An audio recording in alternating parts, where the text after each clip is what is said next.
Você sabia da prova há 3 semanas. Teve tempo de sobra. Podia ter estudado um pouco todo dia, sem pressa nenhuma.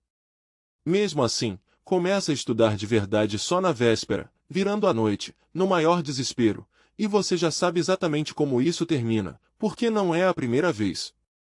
Cansado, mal dormido, você vai para a prova sabendo que o resultado vai ser pior do que podia ter sido. Você acha que é preguiça, ou falta de organização, ou que você simplesmente não sabe administrar o tempo. Mas existe uma explicação diferente, testada em laboratório desde os anos 70, e ela é mais estranha do que parece. Em 1978, os psicólogos Steven Berglas e Edward Jones publicaram um experimento hoje conhecido como um dos estudos fundadores do que chamamos de autoprejuízo antecipado. No experimento, os participantes faziam um teste difícil e recebiam, em seguida, um feedback de sucesso, só que um feedback vago, sem explicação clara do motivo daquele bom resultado. Antes de fazer um segundo teste parecido, os participantes podiam escolher entre duas substâncias, uma que ajudaria o desempenho, outra que atrapalharia. Boa parte dos participantes que tinham recebido aquele sucesso vago e inexplicado escolheu, de propósito, a substância que atrapalhava o próprio desempenho. Vale notar o detalhe que torna esse resultado tão revelador: os participantes que já tinham recebido um feedback claro, com uma explicação sólida do próprio sucesso, praticamente não escolheram a substância que atrapalhava. O comportamento só aparecia com força em quem estava incerto sobre a própria competência. Não era um traço de personalidade fixo, era uma reação específica à incerteza. Isso parece absurdo à primeira vista. Por que alguém sabotaria o próprio resultado de propósito? A resposta tem a ver com o que está em jogo quando você não tem certeza da sua própria capacidade. Se você não sabe se o sucesso anterior veio de competência real ou de sorte, um segundo teste sem nenhum obstáculo vira um risco. Se você for bem, ótimo, mas se for mal, isso pode significar que a competência nunca existiu. Criar um obstáculo de propósito muda completamente o que um resultado ruim significa. Se você vai mal tendo tomado a substância que atrapalha, o fracasso tem uma explicação pronta: não foi falta de capacidade, foi o obstáculo. E se, mesmo assim, você for bem, isso vira prova ainda mais forte de capacidade, porque você venceu apesar do obstáculo. Ou seja, o autoprejuízo antecipado não é sobre querer falhar. É sobre proteger a história que você conta sobre sua própria capacidade, não importa qual seja o resultado. Repare na engenhosidade cruel disso: é uma estratégia que funciona nos dois cenários possíveis. Se o resultado for ruim, existe uma desculpa pronta. Se o resultado for bom mesmo com o obstáculo, isso é interpretado como prova ainda mais forte de talento. Imagina o que eu conseguiria se tivesse me esforçado de verdade. O único cenário que o autoprejuízo elimina é justamente aquele que mais ameaça a autoimagem: esforço total, sem desculpa nenhuma, seguido de um resultado ruim. Agora volta para a véspera da prova.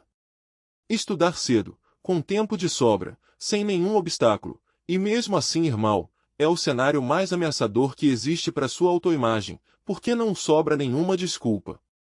Você fez tudo certo e não foi suficiente. Isso ameaça diretamente a crença de que você é capaz. Deixar para estudar na véspera, sem dormir, sob pressão, cria exatamente o obstáculo necessário. Se o resultado for ruim, existe uma explicação pronta, disponível antes mesmo da prova acontecer: eu deixei para a última hora, claro que não foi bem. E o mais importante, isso normalmente não é um cálculo consciente. Ninguém pensa, de forma deliberada, vou sabotar meu próprio resultado para ter uma desculpa pronta. A sensação, por dentro, costuma ser só: não consigo começar antes, ou sempre funciono melhor sob pressão, frases que escondem, sem intenção nenhuma de enganar, a mesma função protetora. Repara que esse mecanismo também aparece de outras formas, além de deixar para a última hora. Existe o autoprejuízo comportamental: criar obstáculo de verdade, como dormir pouco ou não se preparar. E existe o autoprejuízo verbal: anunciar, antes de qualquer resultado, uma desculpa que talvez nem seja real: estou péssimo hoje, nem dormi direito, mesmo sem ter feito nada que realmente prejudicasse o desempenho. As duas versões cumprem a mesma função: proteger a narrativa antes do resultado chegar. O autoprejuízo verbal é, em certo sentido, ainda mais econômico. A pessoa nem precisa criar um obstáculo real, só precisa deixar a desculpa disponível com antecedência, pronta para usar se o resultado vier ruim, e descartável se o resultado vier bom. É a versão de menor custo do mesmo mecanismo de proteção. E aqui está a virada que muda como você deveria lidar com isso. Mandar só comece mais cedo ataca o comportamento de superfície, mas ignora completamente o motivo pelo qual o obstáculo foi criado. Enquanto a incerteza sobre a própria capacidade continuar sem solução, o impulso de criar um novo obstáculo, disfarçado de outra forma, tende a voltar. O que funciona é separar o resultado de uma tentativa específica da sua capacidade como um todo.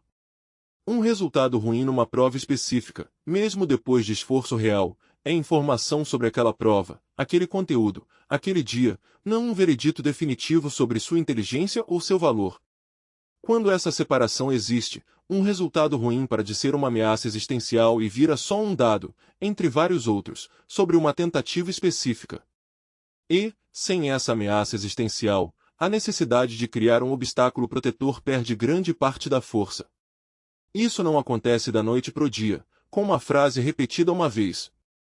A crença de que um resultado ruim define minha capacidade inteira costuma estar instalada há anos, reforçada por cada vez que o autoprejuízo evitou o teste mais ameaçador. Tratar isso como algo para desmontar aos poucos, tentativa após tentativa, é mais realista do que esperar a crença sumir de uma vez. Uma ferramenta prática. Antes de começar a estudar, nomeie o medo específico em voz alta, mesmo que só para você mesmo. Se eu estudar direito e ainda for mal, isso vai provar que não sou capaz. Dito assim, de forma explícita, esse medo fica mais fácil de examinar e contestar diretamente, em vez de ficar escondido, disfarçado de procrastinação sem motivo aparente.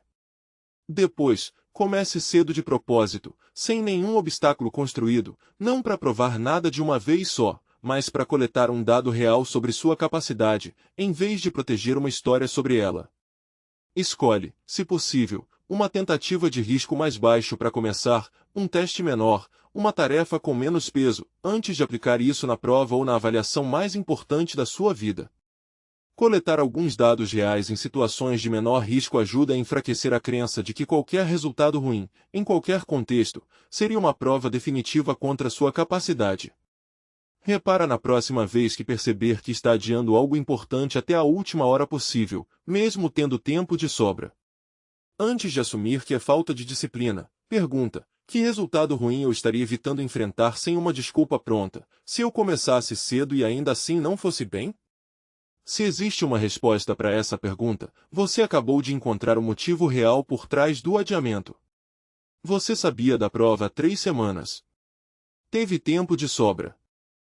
Dessa vez, antes de adiar de novo, você nomeia o medo específico que estava escondido atrás disso.